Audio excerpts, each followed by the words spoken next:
This is Abnormal Entertainment.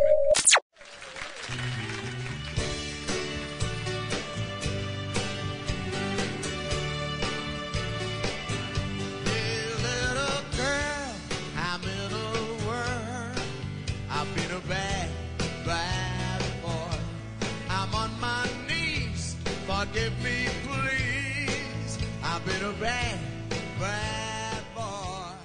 Hey everybody, this is Daniel Garza. Welcome to another episode of Put It Together. I'd like to start, as usual, thanking my producer, Mr. Kevin Moyers, for all his help and support. Thank you, sir. Inviting everybody to join us at abnormalentertainment.com, where you can find all the shows on our network. Please follow me at Facebook, Twitter, Instagram, and YouTube at Little Mexican. And you can now find my webpage, littlemexicanproductions.com, where you can find everything we're doing at the production company, web series, documentaries, interviews. Go check it out. I appreciate it. This week I'm excited. I have author Norman Bogner with me this morning. Hi, Norman. Good morning. How are you? I'm great. Thank you for inviting me over to your place. Well, I'm delighted to discuss my work with you and some elements of my personal life, if you're interested. Definitely. Just to tell the folks, it's curious how the universe puts things in order and just makes things happen. We happened to find you on a bench. Yeah, I was smoking a cigarette and you came over and we kind of hit it off. Yeah, so we started talking and then all of a sudden my friend just kind of pushed me on. Just like, hey, give him your number, give him your email, and here we are this morning. Yes.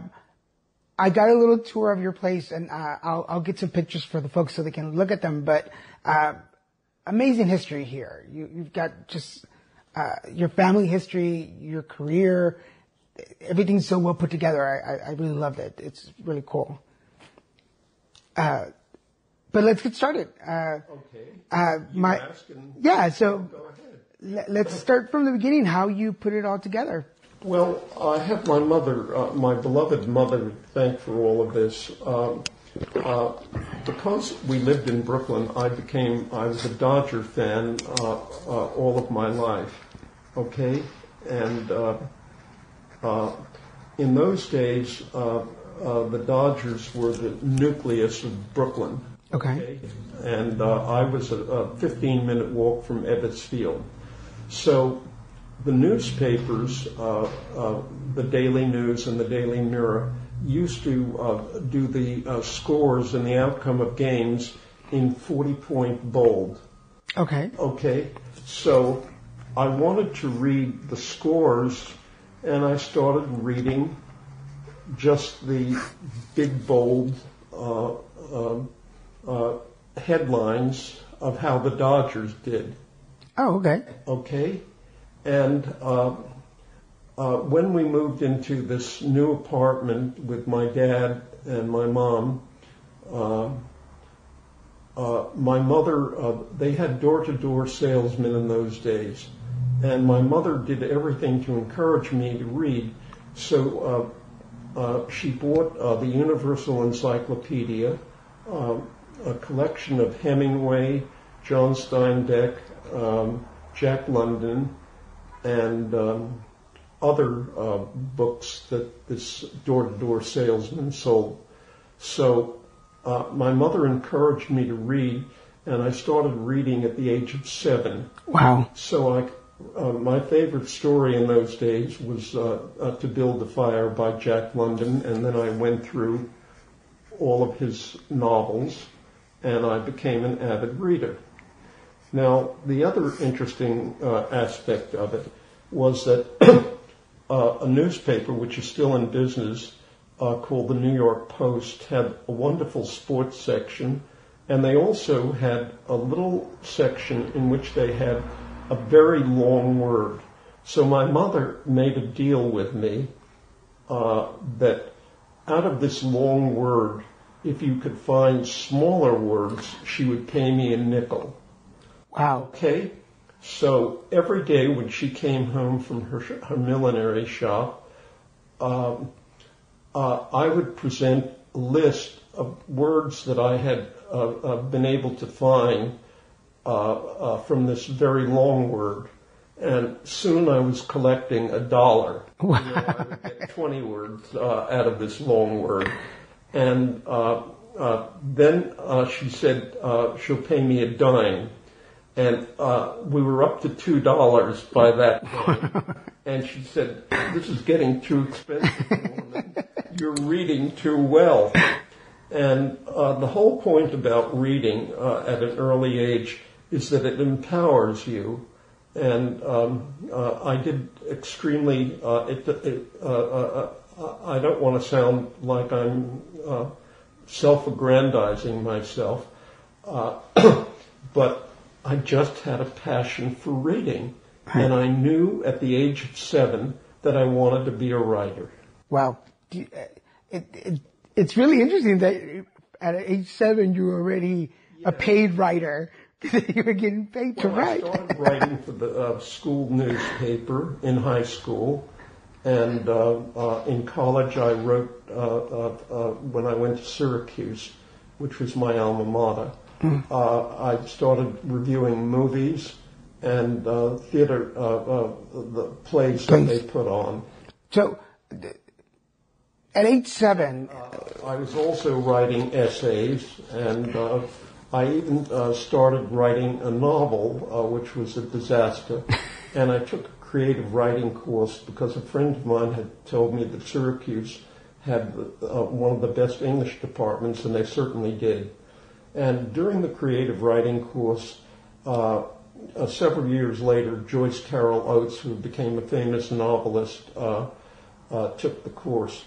But I had a beef with the professor who was teaching creative writing. What happened is, let's say he had 10 people in the class. Everyone would read their piece, short stories or novels in progress aloud. And I said to him afterward, wouldn't it be a better idea if everyone had Xeroxed their stories and people read them before the class so they could then discuss the story instead of wasting time with 10 people reading their stuff? I said, this isn't the Victorian period where the father gathered the children and the family around the fireplace to read Dickens or Thackeray. And he took umbrage at it and gave me a B. When I appealed to the chairman of the department, he said, you definitely deserve an A, but he's a tenured professor and I can't overrule him. Wow. Do you remember the first thing you wrote as a kid? Yes, it was a poem. Not very good.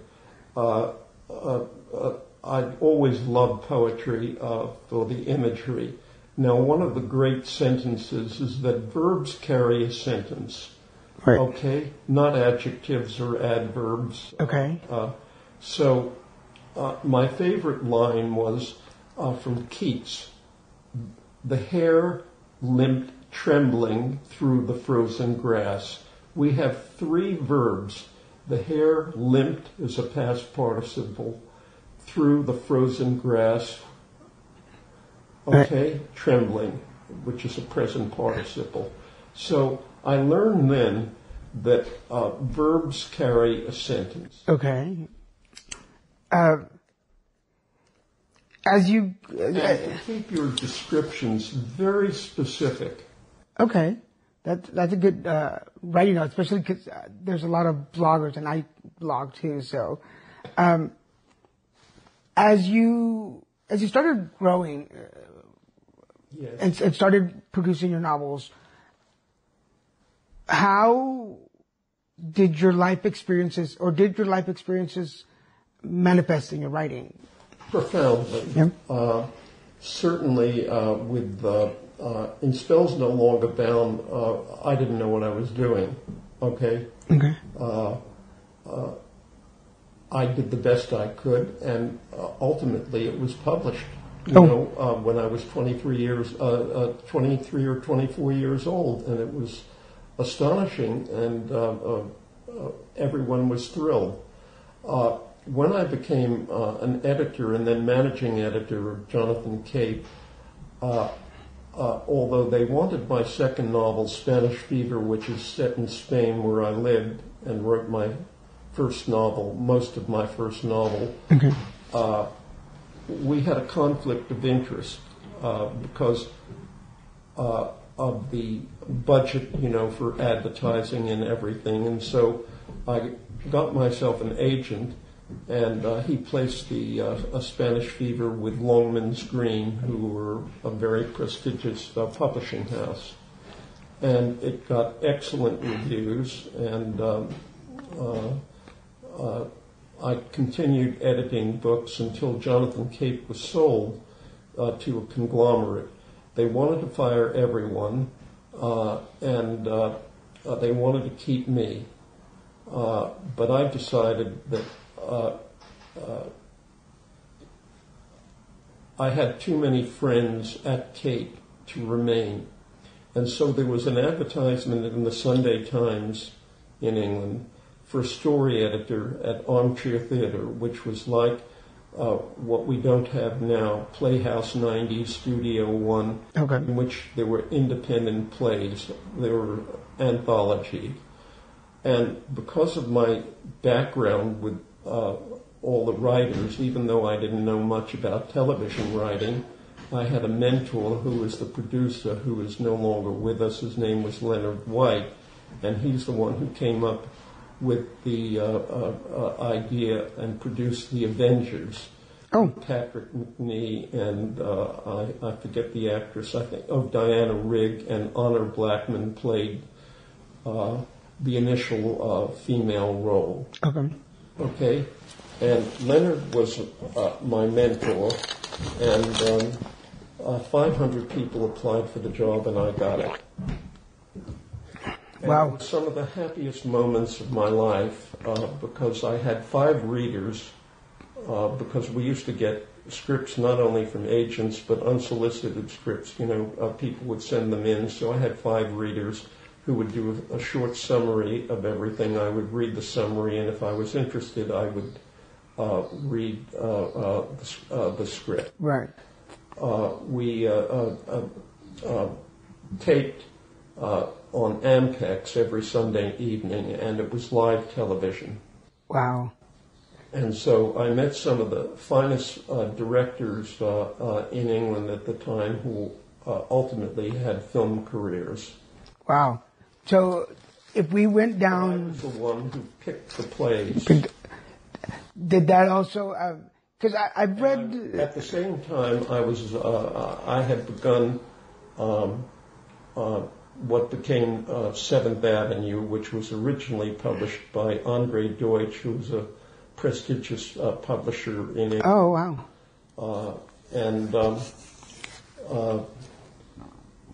The book just took off, and I had written a piece for the Sunday Times interviewing my mother.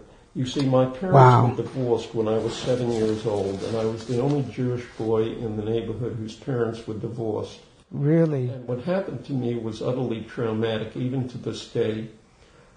My mother was making dinner, these wonderful veal chops, breaded veal chops when you could really get wonderful veal, baked potatoes, creamed spinach, and everything. And my father had come back because they were in business together. They had this millinery store on Pitkin Avenue in Brooklyn.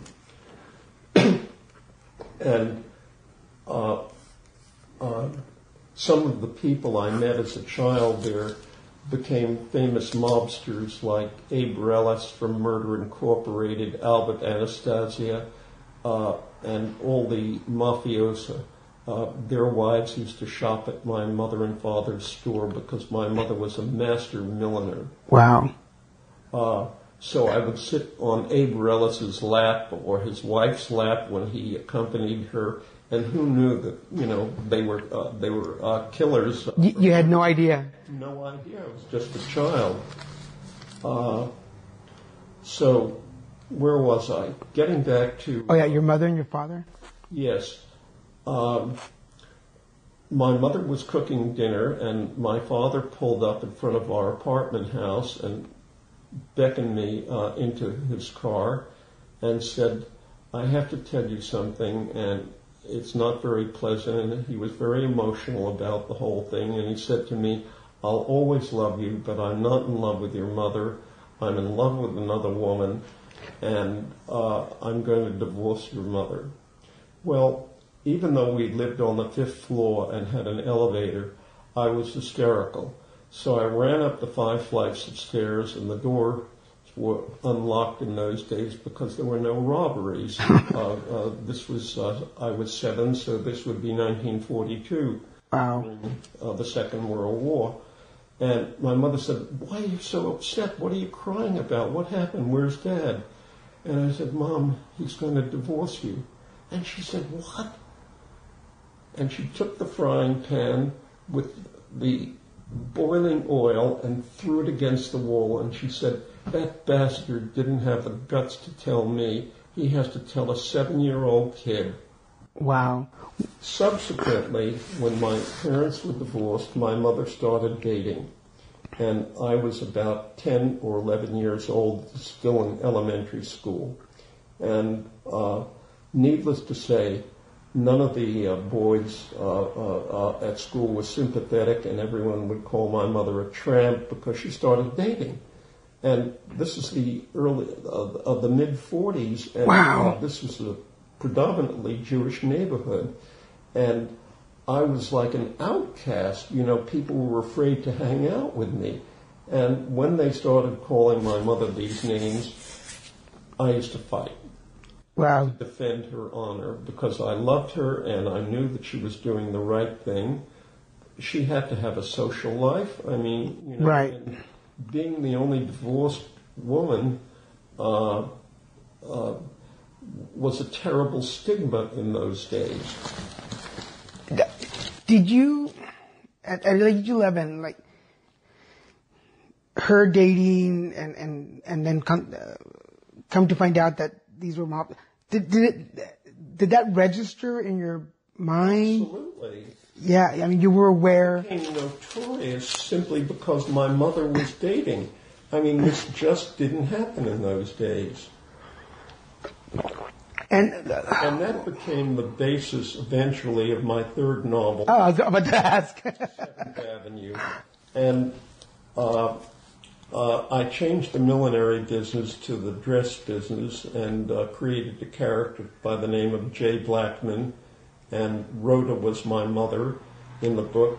And needless to say, I made a number of changes because it was fiction. Right. And a number of publishers turned the book down because of its frankness and the use of language. I mean, fuck wasn't used in books in those days Right. when it was published. And eventually, Andre Deutsch published the book, and then it was sold in the United States to Coward McCann, who paid, I think, $10,000 or $15,000, which was a lot of money in those days. Wow. And then sold the reprint rights. And I have an article from the New York Times that I'll show you a bit later. It was sold for the largest amount of any first novel in the United States. Even though it was my third novel, it was the first one that was published in the United States. And it sold for a record of $176,500. Wow. Yeah. Do you think, I've always wondered, because I had some traumatic things happen to me when I was a kid, and those kind of influenced me to either be very aggressive in certain parts of my life and more timid in others. Do you think that going through your parents' divorce and your mom's dating and all that, did that push you to be more open or more aggressive in your writing? That's a difficult question. You see, I'd always wanted to be a writer, and there was my mother's encouragement and my father's discouragement. My father always said that writers are bums. Wow. Because he wasn't literate. He had come from Vienna, and although my mother taught him flawless English, he had never read a book. Wow. He could just read the newspaper and sign his name. But he spoke without an accent, which was quite remarkable. And he was a very difficult father. He didn't see me very often, and when he did, he was always drunk, and he pursued women relentlessly. He was totally promiscuous. I mean, when we'd go to a restaurant, he would goose the waitress and stuff like that. And so the combination of drinking and womanizing had a really terrible effect on me, because I've always respected women. I've always respected people. I mean, we met just casually and everything. And my feeling always is, and I don't care about race, religion, or ethnicity, or anything like that. There are either nice, sympathetic people, or there aren't. Right. And the basis of any human relationship, in my view, is respect. Right. Whether you're gay, black, it doesn't matter to me. Either you're mannerly and sensitive, or you're not. You're just a jerk. I had other choice words to say, but yeah, we'll go with jerk. Because I've always found... getting back to yes. 7th Avenue, which was called Divorce, and the American publisher changed the title to 7th Avenue because he felt that Divorce would sound like a nonfiction book. And he was right in his judgment. Oh, interesting. Over the years... I was criticized. Oh, sorry. Many of the reviews were negative because they thought, since 7th Avenue was the hub and center of the dress business, and my book, 7th Avenue, touched only peripherally about the making and cutting of dresses and everything, which I knew backwards.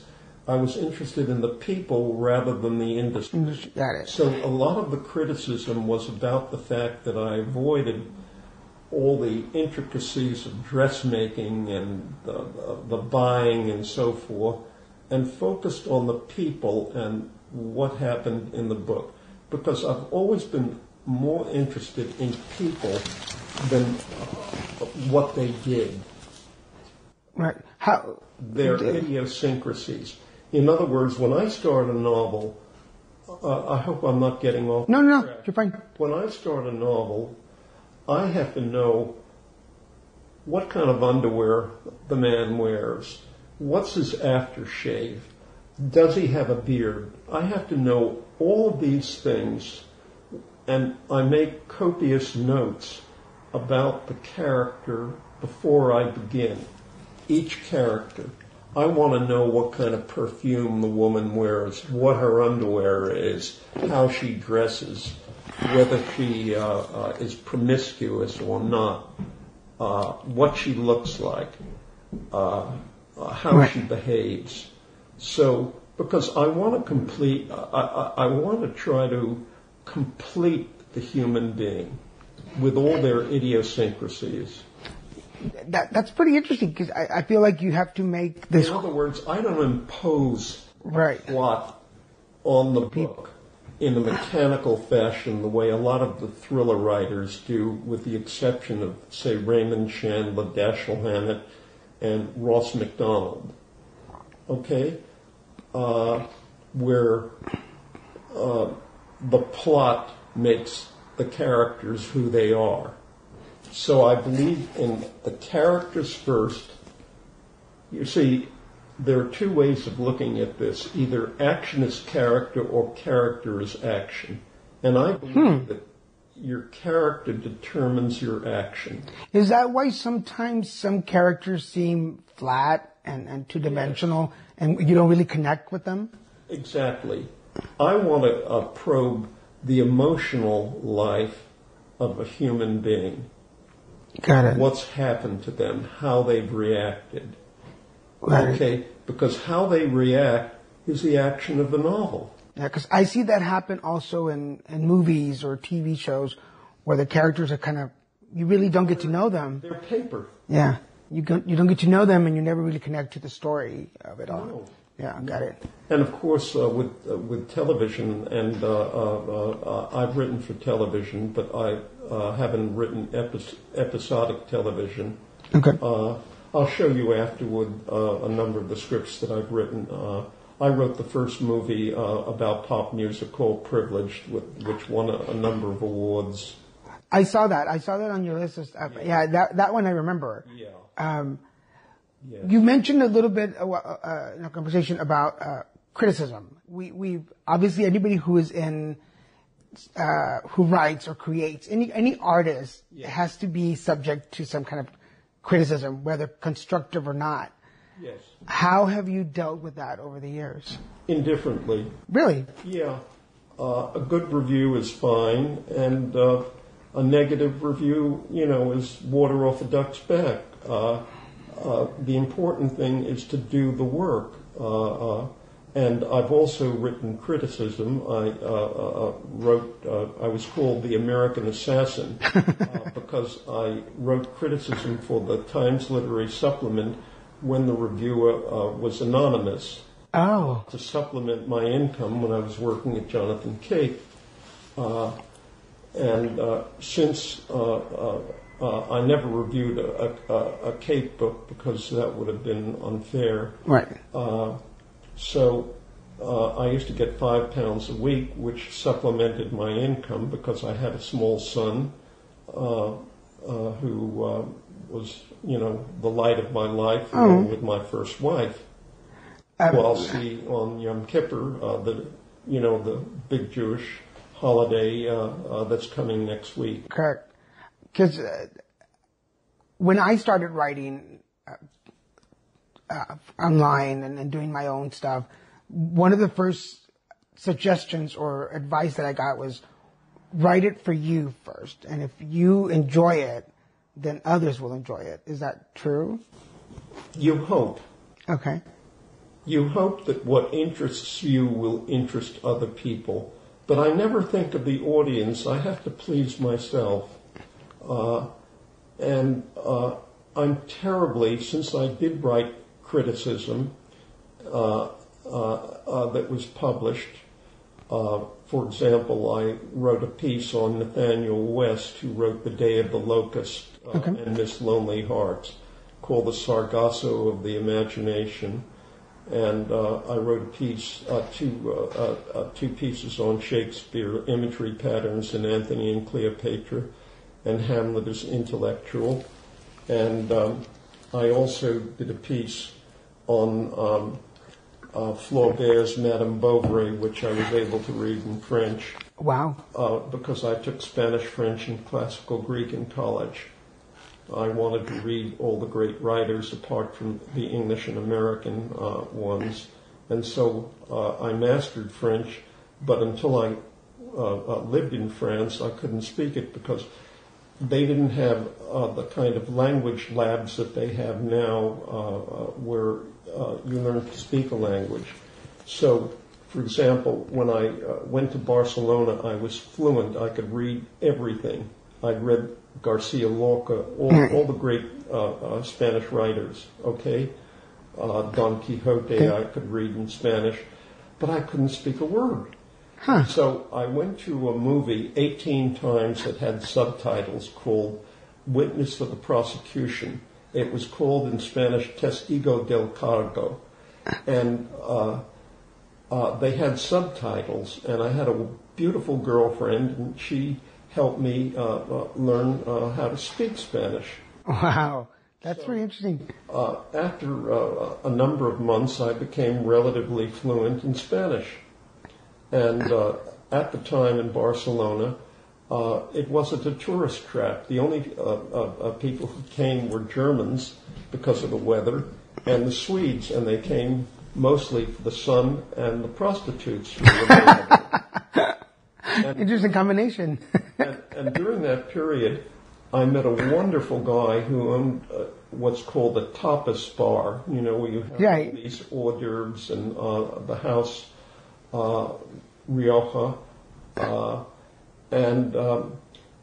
since they eat so late in Spain, they begin their dinner at 11 o'clock at night. So if you went to a restaurant at 9 o'clock, it was either closed or empty, Yeah. and they looked at you as though you were crazy. So one evening at 3 o'clock in the morning, 3 well-dressed women came into Mario's tapas bar. And so I asked Mario, who I had become friends with, and among his other friends, the whole group of us now, and I was kind of adopted in the group. I said, "Who are these women?" And he said, "They're madams." Oh. So I was desperately short of money because my father wouldn't give me a nickel, and I had earned enough money to go to Europe by working as a waiter in the Catskill Mountains. So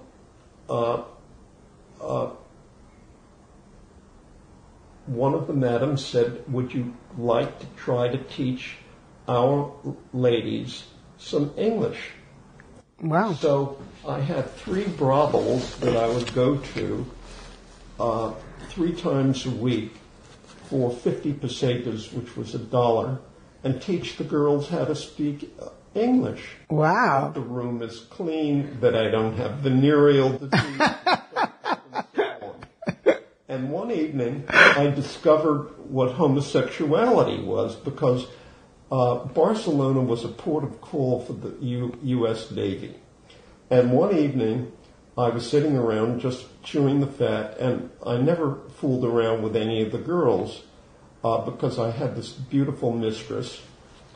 Okay? I said, "I don't understand. With all the girls around, these 2 sailors have picked one girl.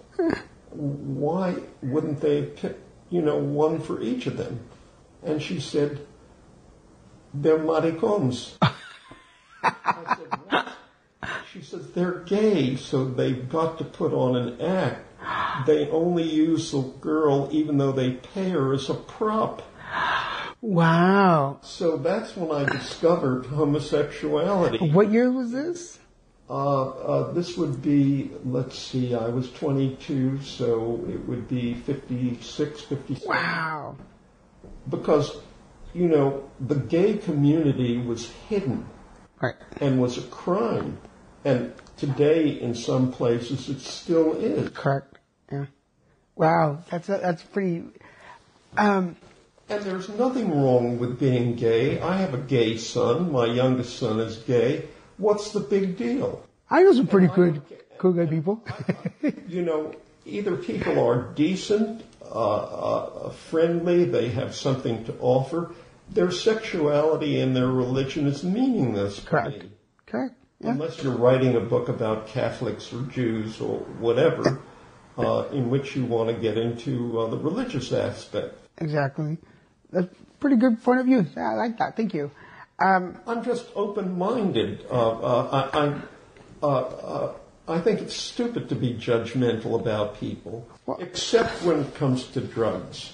I would think that as I'm really opposed to drugs? deeply to drugs because my second wife became a drug addict. Okay. And it cost me a fortune because she was stealing money from my... Oh, no. Yeah. Yeah. And became a cocaine addict. Well, I've been clean and sober 10 years now, so Well, I once tried to write after I smoked a joint, okay? How did that go? Well, the next day I read what I'd done, and it was gibberish. I just tore up the pages. So I don't drink when I'm working, and after I'm through for the day, I have a drink or two, and I fell in love with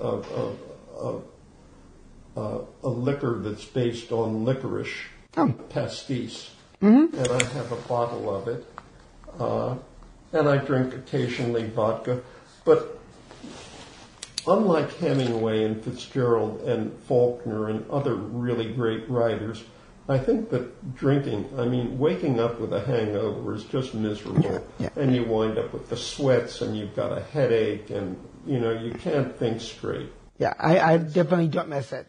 I beg your pardon? I don't miss drinking either. So yeah. Well, I have a drink or two after I'm through with my day's work. Usually on Sundays I take off. I don't shave, and watch sports, football. I'm an avid sports fan. And here I am stopping you from watching your sports today. No, it's okay. But this is the final of the FedEx Cup, and the winner gets $10 million. Wow, that's pretty interesting. So, you've probably been asked this question before, and I'm curious, as a writer, and out of all the books you've written, is there a favorite? The one I'm working on. It's always the new baby. To mix a metaphor that I'm pregnant with. Got it. And I'm writing the most difficult novel that I've ever attempted. It's an autobiographical novel about my growing up and the relationship with my parents and my mother and father's second marriage and how they behaved toward me. And my mother was always saintly until she married her second husband, who was a bookmaker, and was constantly arrested. And that's how I got involved with a detective when I went to court when I was about 14 years old, because he was constantly arrested and always owed money to the mafia and to Shylock's moneylenders and everything. Wow. And he had a floating crap game in the apartment that we had. And he was really a bad guy. Wow. Are there memories that come up as you're writing your own story that you've kind of forgotten about? Yes. Yeah? Yeah. There's a stream of consciousness. I have an excellent memory. Yeah, it sounds like it, yeah. Everything else may be broken down at this stage of my life. I'll be 82 in November if I make it that long. And I'm on a lot of medications because of that, with doctors who are absolutely indifferent to their patients. I've discovered.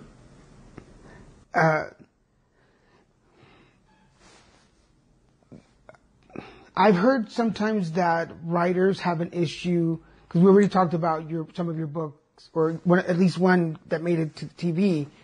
Sometimes have issues with the translation between a book and film or TV. Did you ever have that problem? Were you ever... Well, I did an outline for 7th Avenue when it was bought as a miniseries. And I think, as I recall, Lawrence Heath, a writer, did the adaptation. I was busy writing a novel and I didn't want to do it, even though I had an enormous amount of experience in television. I had written television, most of which, none of which were made, except in England when I did several plays for Armchair Theatre, and a theatre play called The Waiters, right, which was one of the early plays about homosexuality. Yeah, as we were walking through your house looking at stuff, there's things that popped up, and I was like, oh yes, I remember that. And as I said before the interview, Kenneth Tynan, the brilliant drama critic for the Observer in England, and later the drama critic for the New Yorker, wanted to do it for the National Theatre, but at the last minute, Laurence Olivier and Paul Scofield wanted to do The Staircase, which was about two elderly homosexuals, and so they were unable to do The Waiters. Has there been a story that you started and then just, no, this is not going to work? I can't tell you how many times. Sure. And I ask this because a lot of folks, me included, will start writing and it won't make sense. We'll stop and then we'll kind of give it up and think, well, I'm not a good writer. Did that ever cross your mind? Well, yeah. Yeah? It's not that I'm not a good writer. It's that the story doesn't mesh. And sometimes you just have to give it up and start something new. Now, for example, with The Deadliest Art, I had lived in France and in Provence, and in fact worked as a chef, a sous chef, in a 2-star Michelin restaurant. Wow. But to get to the beginning of the story,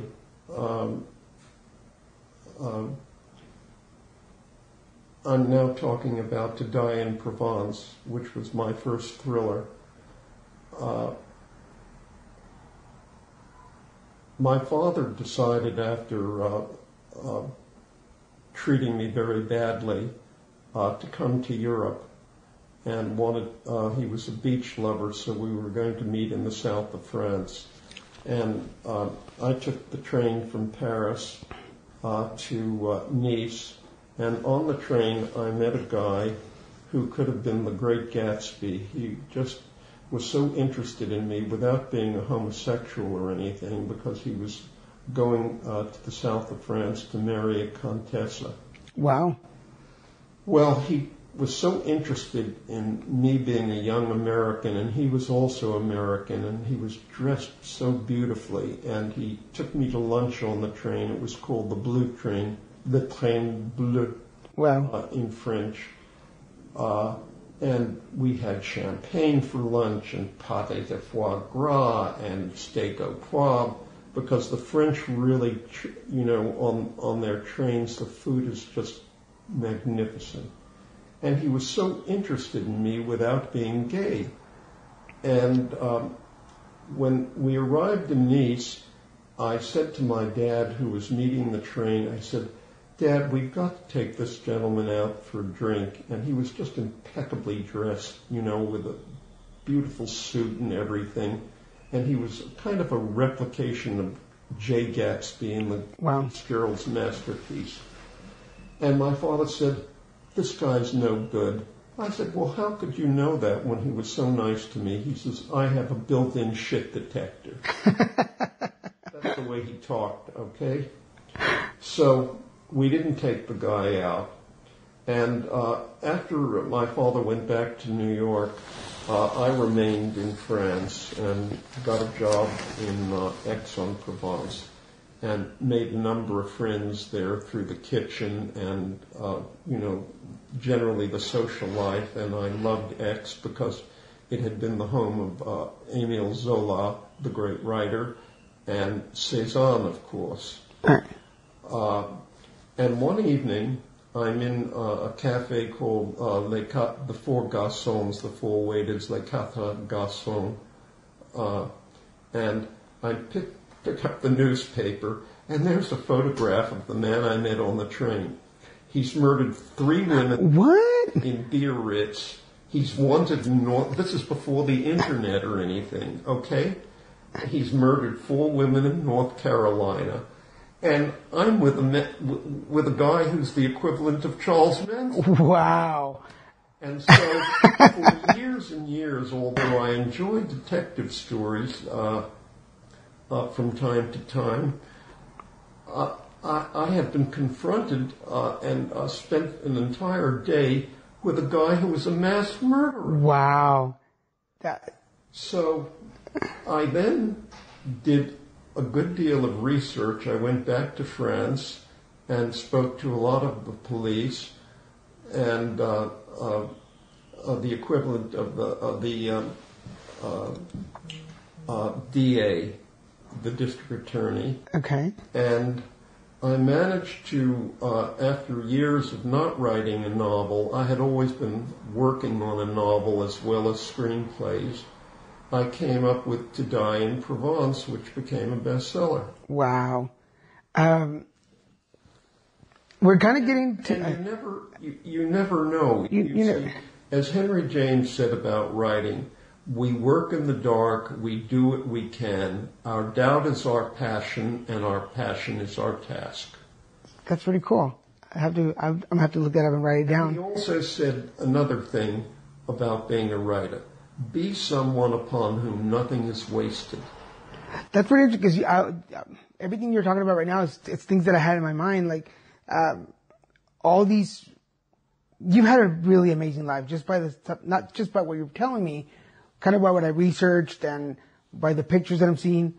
I have to imagine that people, places, things, foods, all of it has influenced you.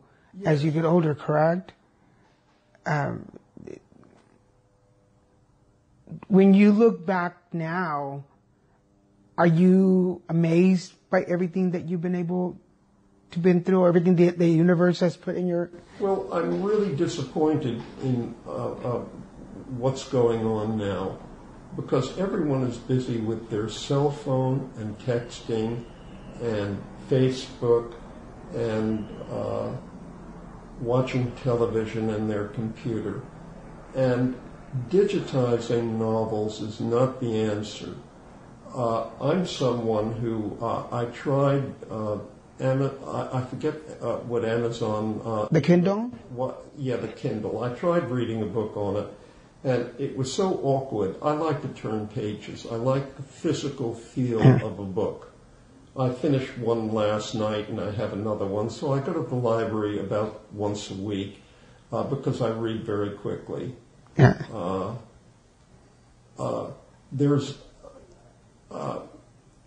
For example, you watch a ball game or a sporting event.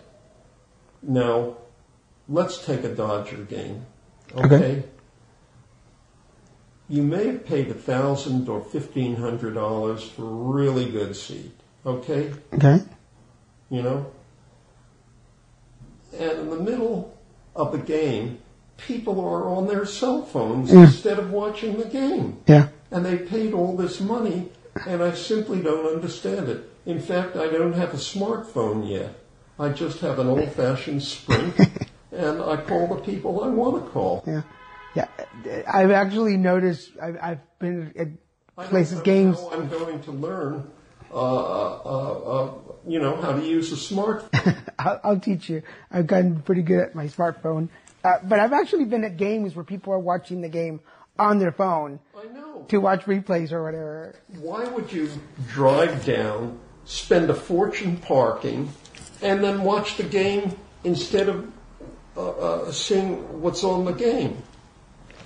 Yeah, exactly. Can we break for a minute so I can go out and smoke? Sure. All right, folks, we're back from taking a little break and getting to see some more things and reading some more stuff. Thank you for sharing some of this stuff that you've been sharing. This is the 45-minute mark on our show. Usually at this point, I like to ask my guests to share some words of wisdom with the audience. What words of wisdom would you have for anybody listening? Out of anything you want? Well, I believe in respect and kindness toward other people. And rather than looking for faults in other people, try to find the good things about them. And getting back to it, I think that respect is the most important thing for individual differences, no matter where you come from, whether it's Mexico or Iran or wherever. Okay. And this neighborhood has become extremely mixed. And I think we're going through a political crisis that this country has never seen before. And we have someone who I believe is absolutely incompetent to run the presidency in Trump, who spends his life at 3 o'clock in the morning tweeting stupid stuff. He's totally dishonest and a braggart.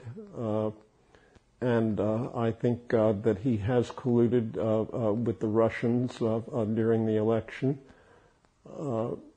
and that James Comey, the former director of the FBI, did this country a disservice by exposing Hillary's emails a week before the election. But I don't, even though Hillary was extremely qualified, I think she had too much bad luggage from the past with Bill's infidelity and her own legal practice, that went back to Whitewater, the real estate development that she was involved in. I think that she's an extremely competent woman. And that having lived in England under Margaret Thatcher, who was then Prime Minister, we experienced, because I lived in England for 11 or 12 years, at least 12 years, we had a period of prosperity, and we had someone who had an alliance with Ronald Reagan, who I thought was a superb president, even though I'm a Democrat rather than a Republican. I think Reagan did a wonderful job until at the end he died of Alzheimer's. Right. And I thought his wife, Nancy, who'd been an actress, was a great asset to him and the country, about drugs when she said, just say no. Right. And we have now a president who doesn't know what he's doing. Yeah, that's definite.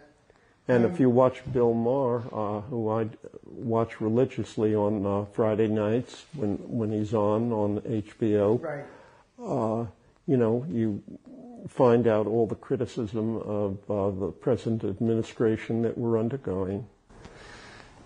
If changing a little bit over back to your books, if I know you're writing a story based on your childhood. On my life, yeah. I don't know if I'll ever finish it. I'm only 17 years old, and I'm 100,000 words into it, so the book has to be radically cut if I live to finish it. If I guess it's going to sound kind of odd because you're already writing it, and that kind of killed my question. But if you had a title for your life, what would it be? Well, the working title for this, my final novel, is The Broken Home. Right. And there's a section in it called The Black Rainbow, Oh, wow. In which things come really unraveled. The Black Rainbow. Wow. Very interesting. To get a little bit into writing now, some of the newer writers and the millennial generation. Yes. What do you think about all of that? Well, I have a couple of favorites. I think the English novelist Ian McEwan is a wonderful novelist. He's unique. I also like Martin Amis, who was the son of Kingsley Amis, the great satirical writer. Julian Barnes is a very fine writer. His novel Flaubert's Parrot was a masterly piece of work.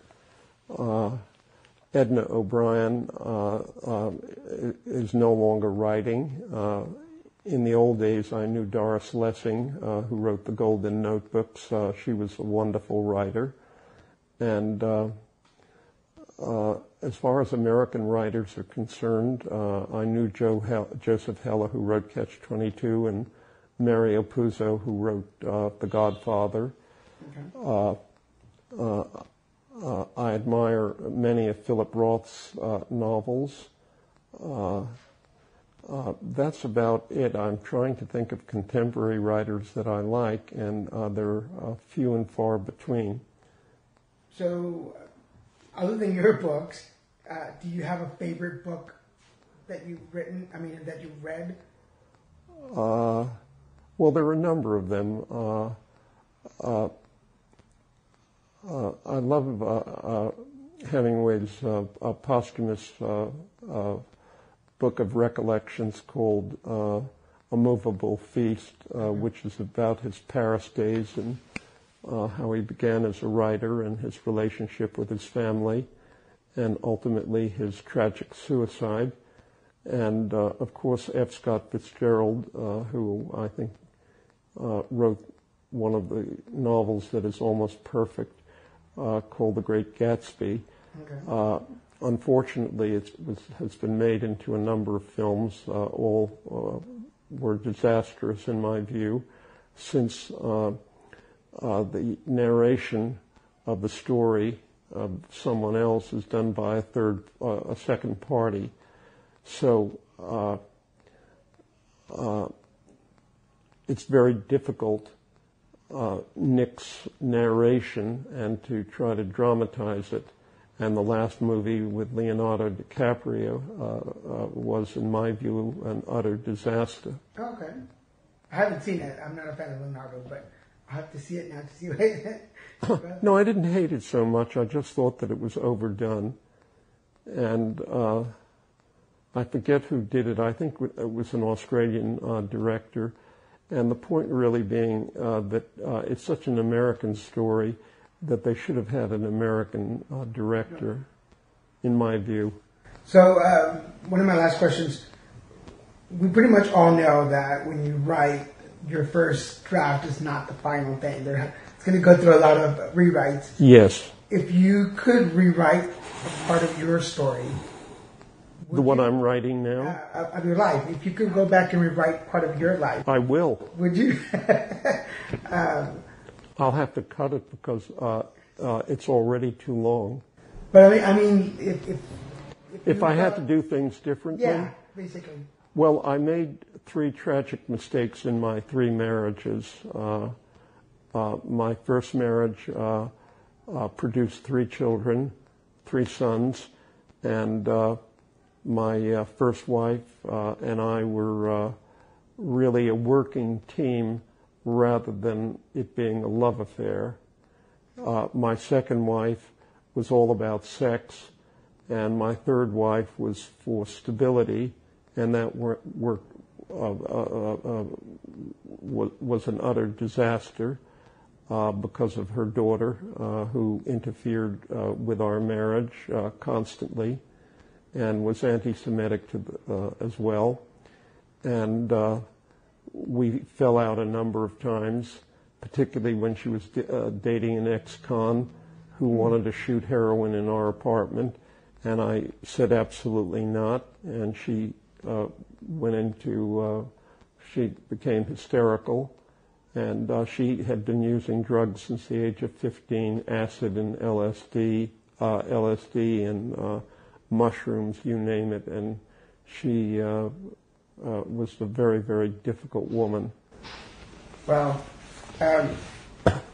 so when do you have an expected date for the last book that you're writing? I guess for the rest of my life, however long that lasts. I'm not under the gun in the sense that I don't have a deal with a publisher where in previous years I always had contracts, with the publisher having an option for 1 or 2 or 3 books, as I did with other publishers. Right. And the publishing industry, as far as I'm concerned, is a utter mess. And as I said earlier, very few people are reading. And since I go to the library once every week or 10 days, the people in there are really not reading. They've just found a safe haven to use their computers or whatever. Right. So the intellectual content in this country has declined tremendously. Very few people are reading. Yeah. I remember being a kid and going to the school library. I guess I was in first grade. My very first book I ever remember reading was Walt Disney's biography for kids. And that's what got not only was I reading about Disney, which got my imagination going, but I was reading it. I could see the stuff. But you're right. Even for me, over the years, getting online and working on computers, I'm more digital and more social media than books. But there's something about the smell of a book when you open it that just, I think, for me. Well, it's tactile. Yeah. It's something that you can feel in your hands, and turning pages.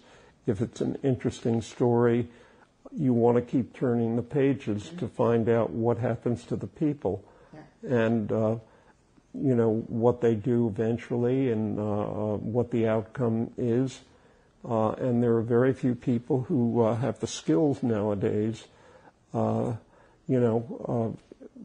James Patterson has one-page chapters. Stephen King keeps writing all of these crazy thrillers that, as far as I'm concerned, are a waste of time and money.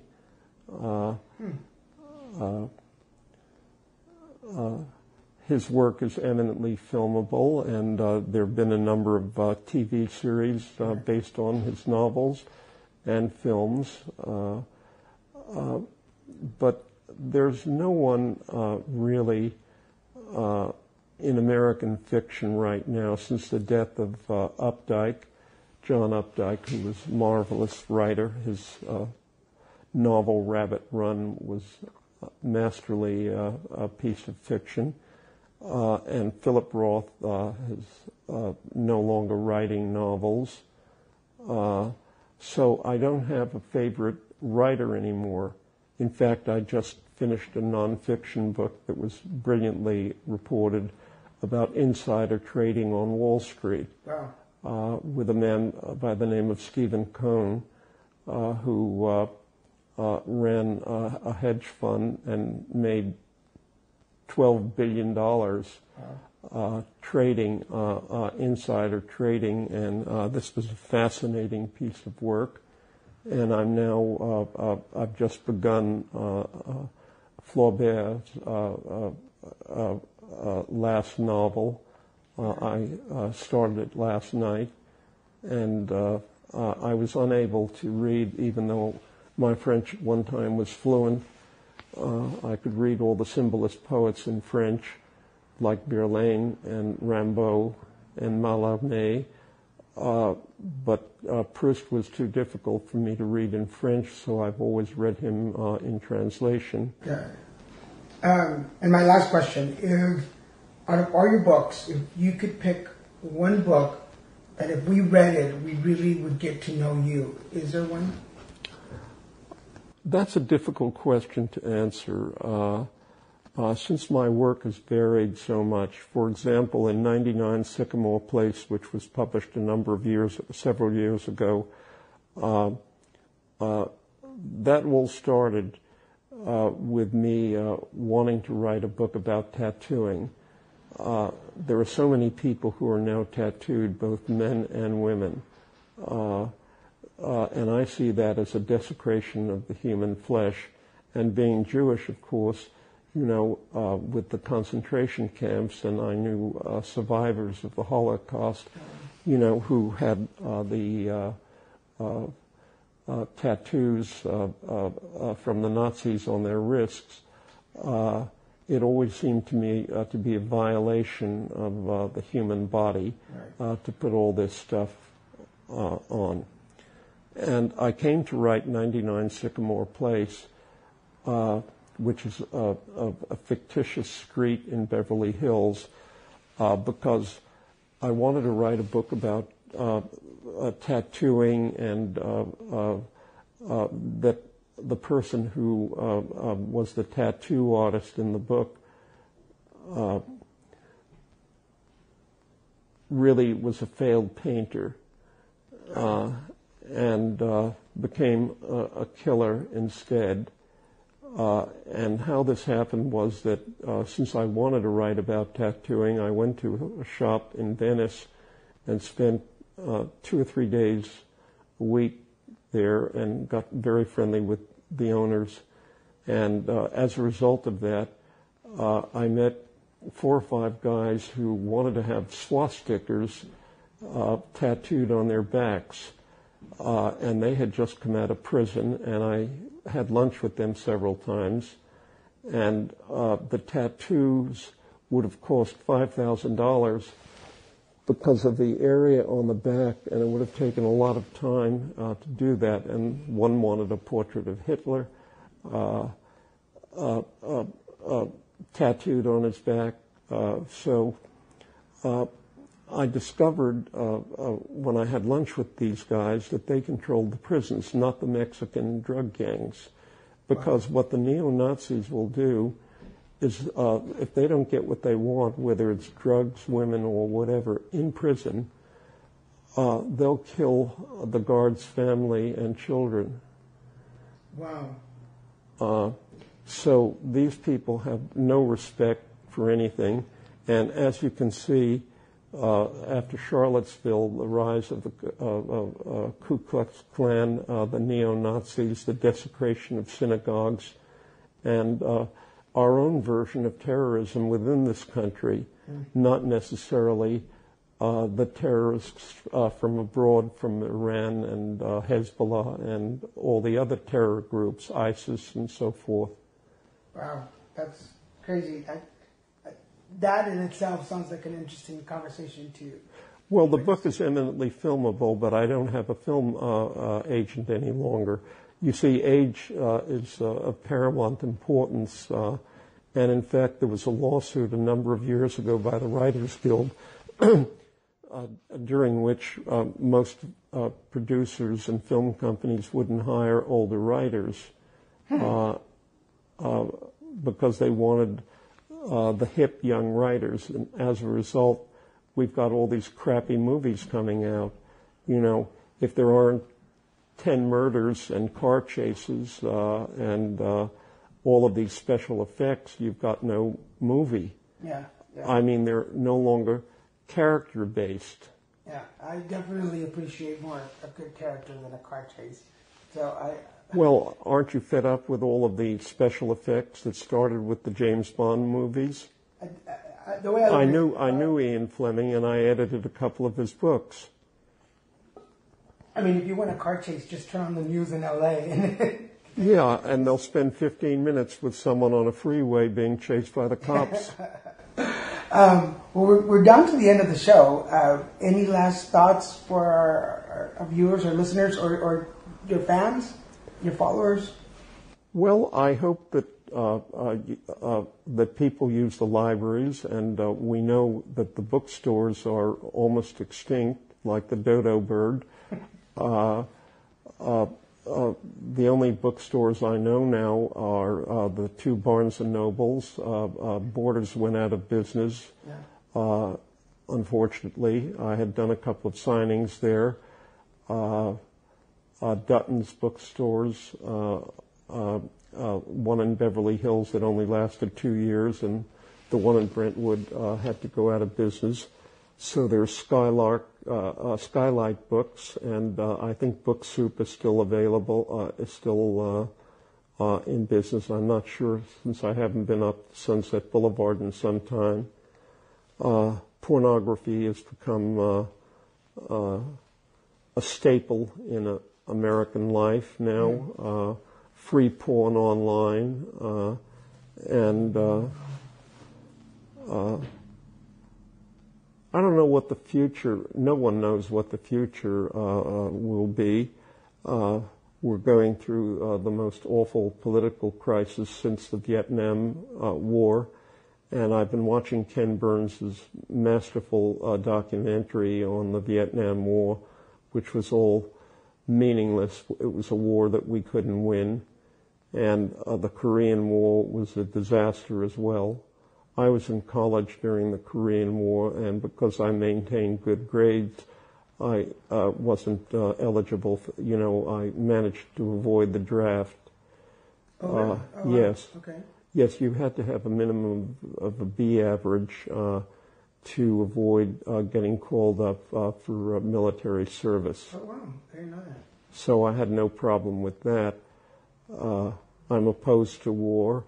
I think what's going on in this throughout the world is terrible, with people blowing up movie theaters, with so many deranged people out there making bombs and shooting people in movie theaters and schools. That it's utterly irresponsible, and I also think that there's a color line that the cops. That the police, most of them are good guys, but when they see a black motorist, they want to pull him over to look for drugs or the fact that he may have been drinking too much. And too many black people are being killed and incarcerated, who are perfectly decent people. Well, yeah, I pray that we see changes in our country. I don't know that. Well, I think with Trump, we have someone who does everything off the cuff. He doesn't think things out carefully, and he's appointed people to his cabinet who are totally unqualified and are just rich. Yeah, I was listening to some of the new education cuts and plans, and well, the health. I just got a 2-inch thick booklet from AARP that shows that all of my medications and medical services are going to be increased until it prices me out of the market. I won't be able to buy my medications. I mean, for example, I'll show you this. This came from AARP, my United Health Plan, prescription costs. I mean, here's what I paid for one particular drug medication that I have to take.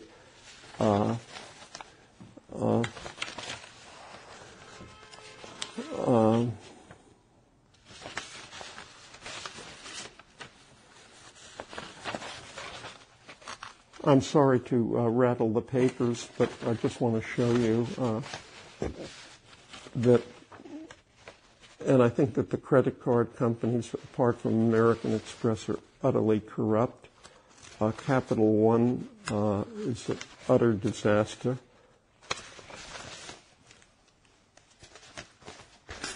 Things are definitely not the same they were a year ago.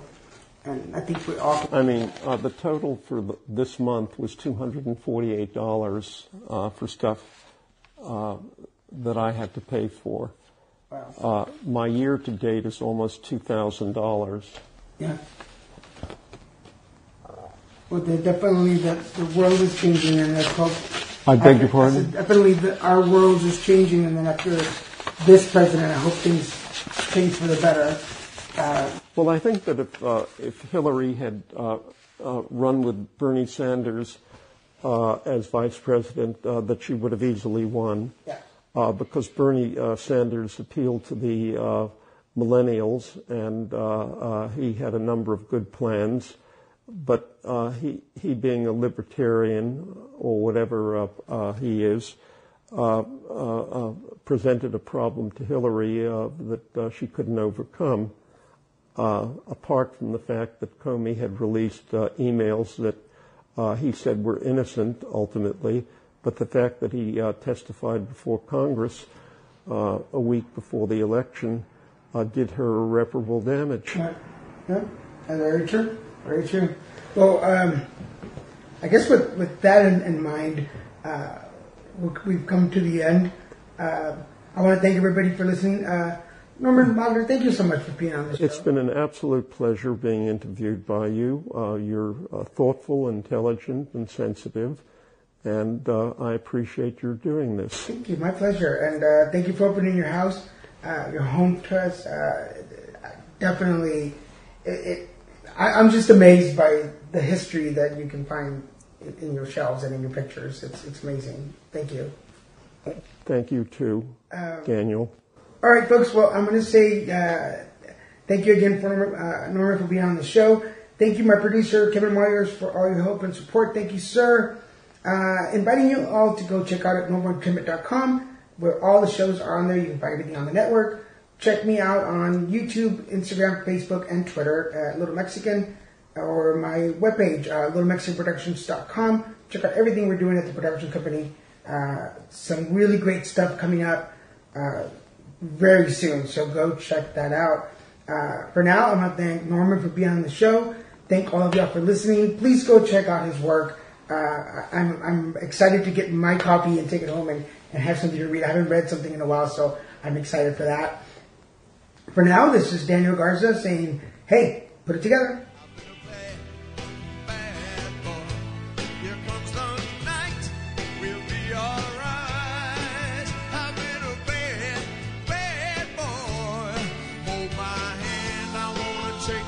Where the sun and moon are always shining. One fine day you're gonna turn to me and see a silver lining. Yes.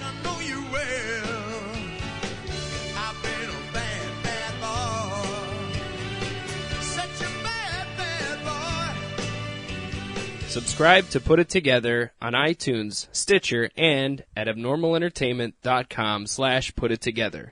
Find Put It Together on Facebook and tweet Daniel at Lil Messican, LILMESICAN. And for more podcasts, comics, books, movies, and more, head to abnormalentertainment.com. You've been listening to the Abnormal Entertainment Network.